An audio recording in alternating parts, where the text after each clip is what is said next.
Alright guys, today this video is going to be how to make a custom flip-up extension.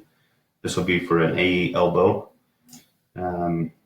Typically you make them about 3 feet long unless the customer wants them longer for some reason. But as you can see here, you'll take your first cut here. You cut this with a saw or a knife or however you want to do it. I usually do it with a saw, but in this case I just used a knife.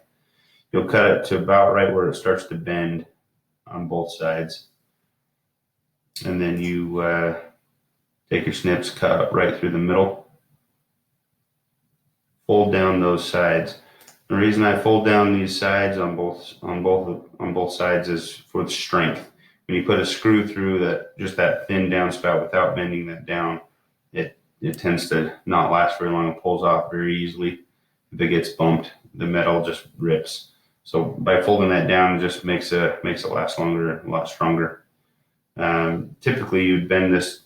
After you bend it, I like to crimp both edges, and I usually use duck bills or something, but I didn't have anything on this day, so we're just gonna show you real quick with just using your pliers.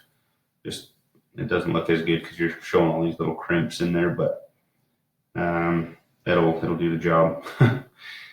All right, so then you'll just stick it on the bottom of the elbow and just put a screw right through that first ridge. And make sure that they line up on both sides so that when it flips up, that it is in line and not crooked when it folds up. Hopefully that helps. That's for an A flip up extension. Good luck.